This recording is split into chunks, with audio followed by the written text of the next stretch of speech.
Hello everyone, welcome back to अंदर रूह कंपाने वाली एपिसोड। आज मैं आपको एक छोटे से गांव के किनारे ले जा रहा हूं, एक पुराने हवेली में जिसे सब भूत बंगला कहते हैं। सालों से कहानियां घूम रही हैं उन भूतों के बारे में जो इस जगह पर रहते हैं और कैसे कोई भी जो यहां रात बिताता है वो शायद जिंदा बचकर कहानी ना सुना पाए। कोई भी रात बिताने की हिम्मत नहीं करता, सबसे बहादुर लोग भी नहीं। लेकिन आज रात हमारे पास एक नया मेहमान है, राहुल, एक शहर का लड़का जो नए एक्सपीरियंस की तलाश में है। एक दिन राहुल ने इस बदनाम हवेली में एक रात बिताने का फैसला किया। उसने अपने दोस्तों से सुना था कि वहां एक रात बिताना लाइफ टाइम एक्सपीरियंस होता है।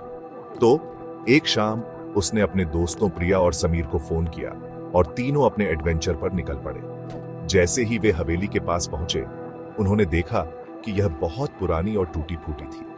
दरवाजे के चारों ओर झाड़ियां उगाई थीं और सब कुछ डरावना लग रहा था।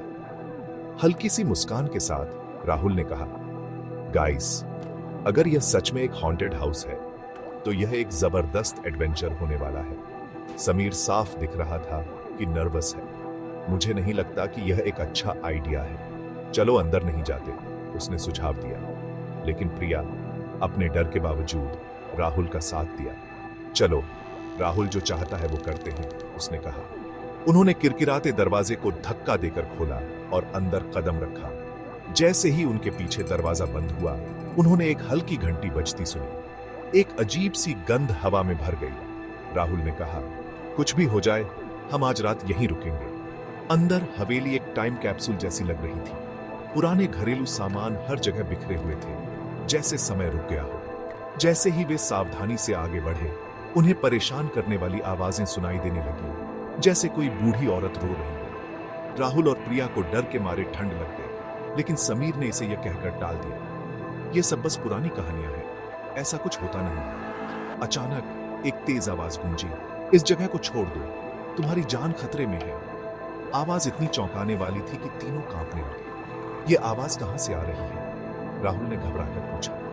फिर उनके सामने एक भयानक साया दिखाई दिया, एक बूढ़ी औरत का भूत, जिसका चेहरा आधा सड़ा हुआ था, उनके ठीक सामने थी। उसकी आंखों से खून टपक रहा था और वह फुसफुसा रही थी, मुझे बचाओ।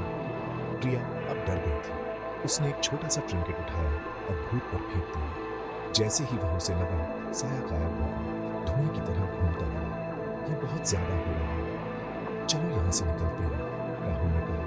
लेकिन जैसे ही वे जाने के लिए मुड़े, दरवाजा जोर से बंद हो गया। अंधेरा हवेली में छा गया और उन्होंने अपने चारों ओर एक अजीब सी मौजूदगी महसूस की। अचानक कमरे में एक भयानक रोशनी बढ़ने लगी। यह तेज होती गई और हवा में मंडराती एक भूतिया आकृति प्रकट हुई। यह आत्मा इंसान नहीं थी, यह एक भयानक प्रेत था जो अशुभ रूप से तैर रहा था। उसके चेहरे पर एक भयावह मुस्कान फैल गई। यह जगह तुम्हें मार डालेगी।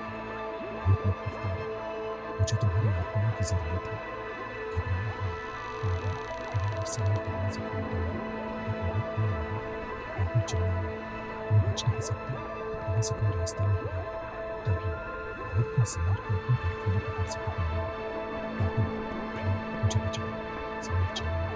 प्रिया ने अपनी सारी हिम्मत जुटाकर पास में पड़े एक पुरानी तलवार उठाई और भूत पर चला दिया। साया दर्द से चीखा, एक राक्षसी रूप में बदल गया। लेकिन प्रिया ने फिर से हाथ उठाया और भूत एक आखिरी भयानक चीख के साथ पानी गायब हो गया। आखिरकार हवेली में सन्नाटा छा गया। राहुल ने राहत की सांस ली। हम इस रात को कभी नहीं भूलेंगे। तीनों दोस्त अपनी जान बचाकर भाग निकले, लेकिन उन्होंने उस हवेली को फिर कभी नहीं देखा। और आज तक भूत बंगला बना हुआ है, अपने अगले मेहमान का इंतजार कर रहा है, जो शायद कभी वापस ना आए। ट्यून इन करने के लिए धन्यवाद फ्रेंड्स। अगर आपको ये डरावनी कहानी पसंद आई तो लाइक, सब्सक्राइब और बेल आइकन को हिट करना ना भूलें। और हॉन्टेड एडवेंचर्स के लिए अगली बार तक सुरक्षित रहिए और डरे रहिए।